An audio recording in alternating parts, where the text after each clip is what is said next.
Ya,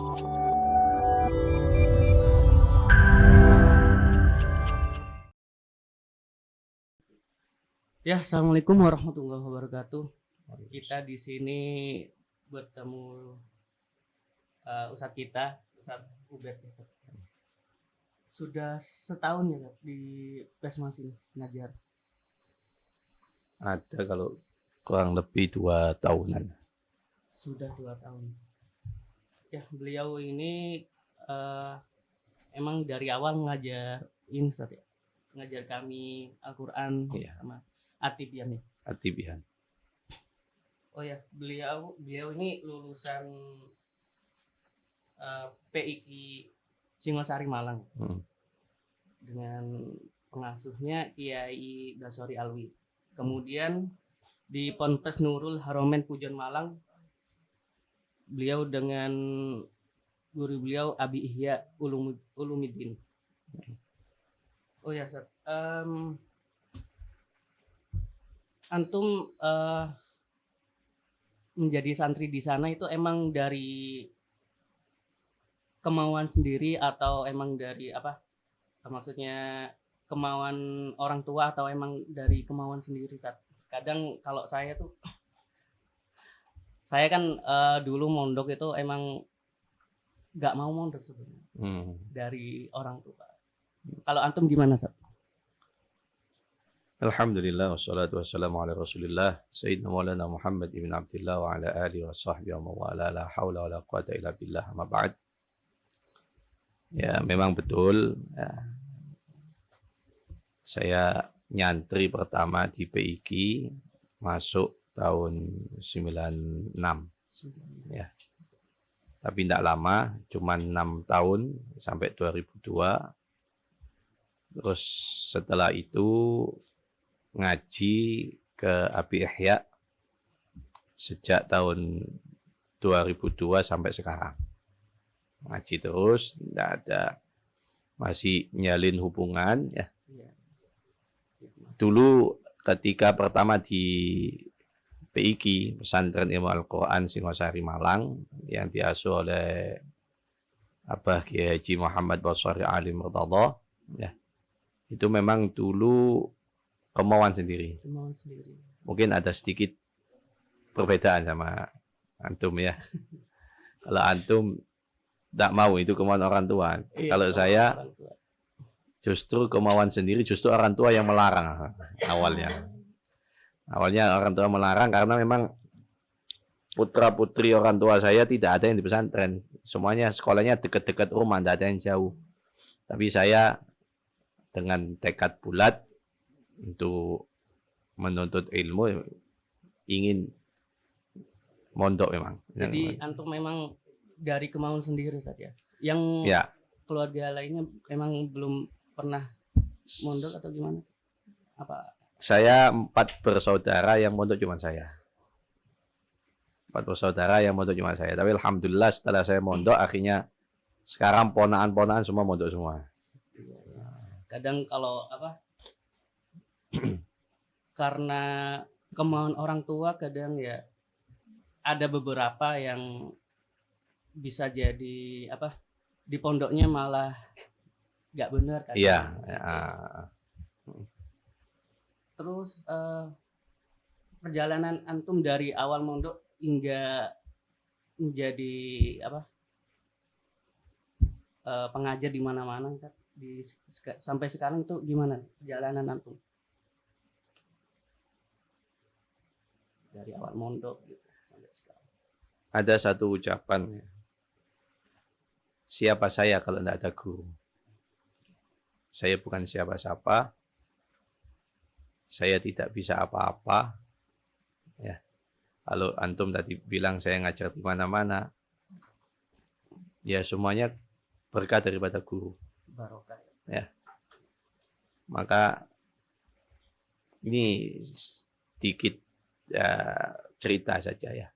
Saya di PIK itu di Yai Basori, santri yang bodoh. Jadi kalangan santri yang bodoh ya. Jadi dulu kalau ketika saya mondok di PIK ada klasifikasi kelas ya. Mulai A, B, C sampai G. ya, sampai H. A, B, C, D, E, F, G, H. Ada kelasnya berarti tadi. Klasifikasi. A yang paling Excellent. ya, excellent, yang paling pintar, paling cerdas ya. Nah, saya berada di urutan kedua dari bawah. Tadi G. G. Kumpulan anak-anak dedel nomor 2 dari bawah. Ya. Dari mana, Sat? Dari sikapnya atau dari emang cara nangkepnya mereka itu? Dari semuanya. Dari semua. Dari Nakal ya. saya dulu masih ingat tes masuk ke pesantren disuruh nulis bismillah itu enggak bisa. Nulis basmalah itu enggak bisa. Saya enggak bisa. Ya. Alhamdulillah masih diterima dan saya bersyukur alhamdulillah bisa kenal dengan beliau-beliau guru-guru saya ya. Dan saya sadar diri saya ini bukan orang yang pintar, tidak. Saya bukan orang yang cerdas. Justru saya kelas ini nomor 2 yang terbodoh dari bawah. Ya. Kok bisa Ya, kok bisa. ngajar? Pertama yang mendorong saya waktu itu saya masih SMA sekitar kelas 1 atau kelas 2. Itu di ya. PIK. Di PIK. Di PIK itu ada di belakang pondok saya kan pinggir jalan ya. Dia agak masuk Pasar Singosari, agak masuk ke dalam. Itu ada yayasan panti asuhan yang memang ketua yayasannya memang sowan ke Yai Basori untuk minta bantuan tenaga pengajar mendidik anak-anak yatim. Nah, di saat itu ya, di antara teman-teman santri yang dikirim sama Yai Basori untuk khidmat di situ adalah saya.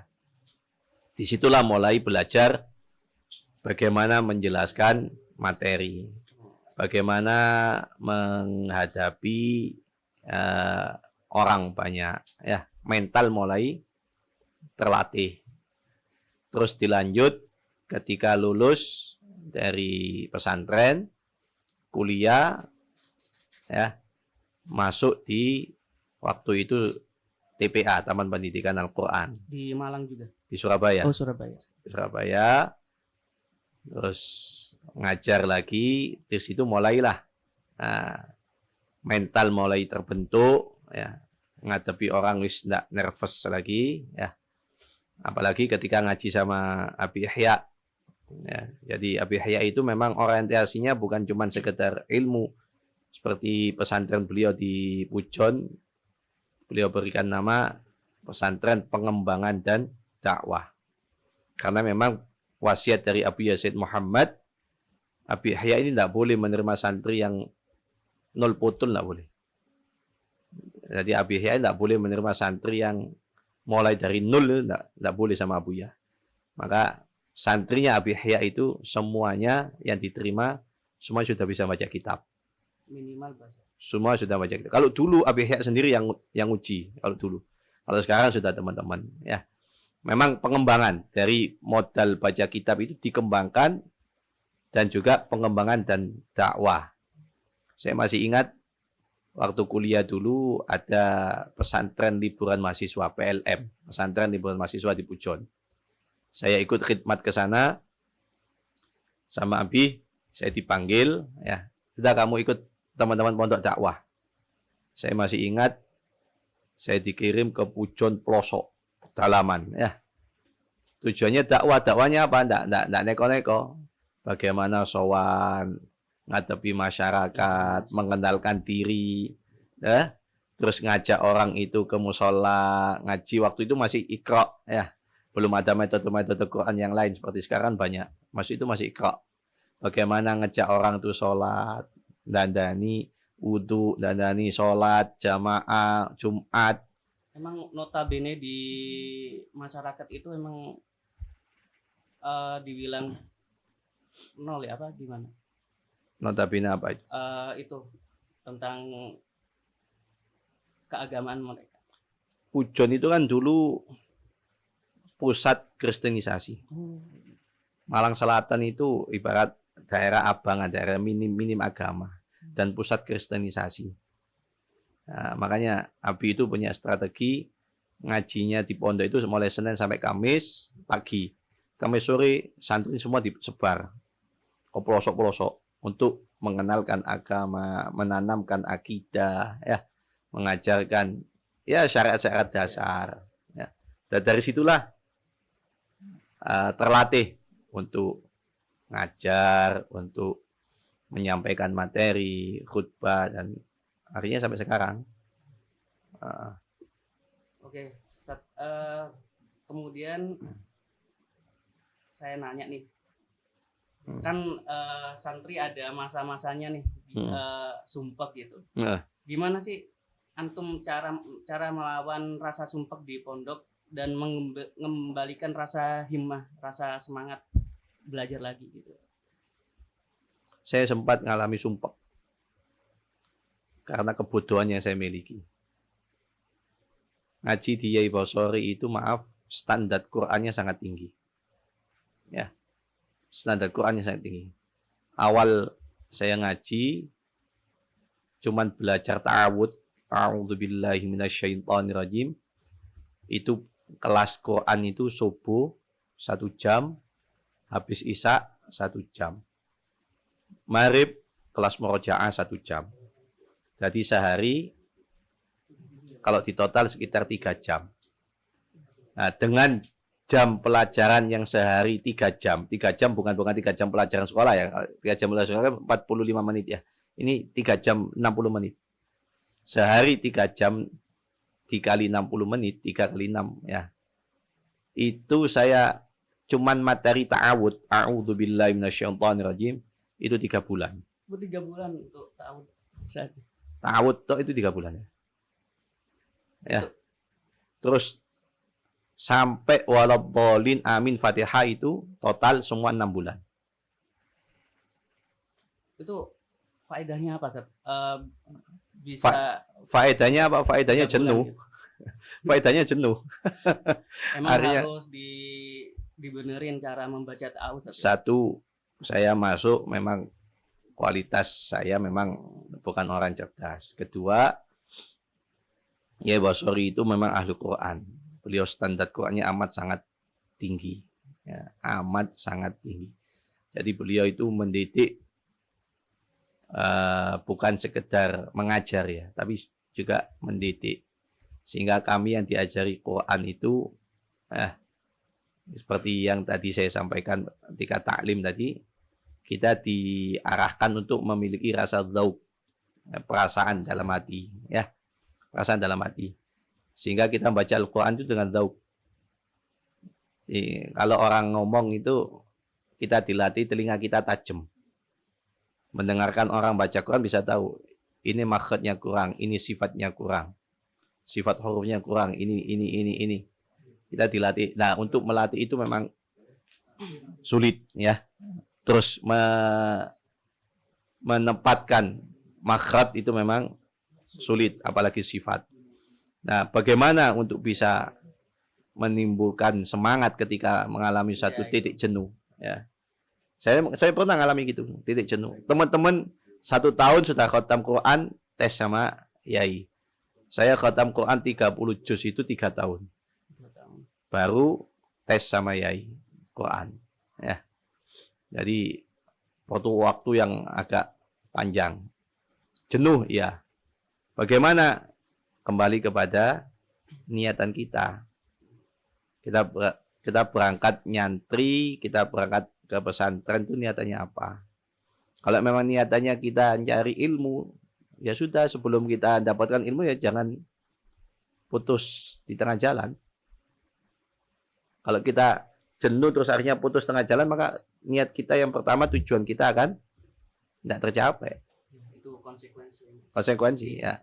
Jadi bagaimana untuk menyemangati ya, kita bismillah sudah wis. Berat karena kembali pada niat awal kita. Niat awal kita menyantri itu apa? Berat sih. Kemudian Ustaz, untuk kami, untuk kita santri Pesma Al-Iqbal, pesan antum untuk kita yang santri sekaligus mahasiswa. Ya.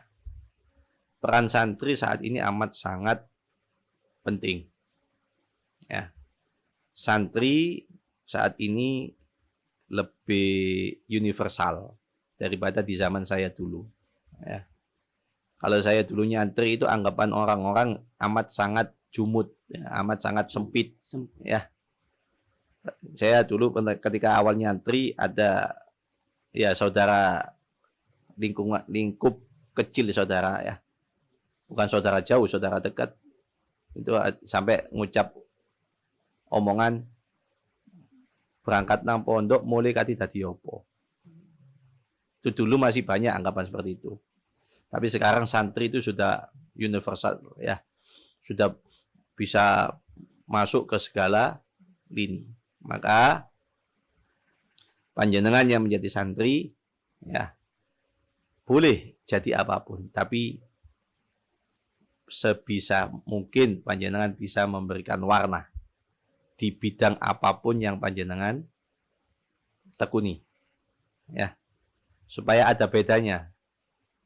Umpama panjenengan mahasiswa, jadilah mahasiswa yang memiliki akhlak karakter santri. Ya.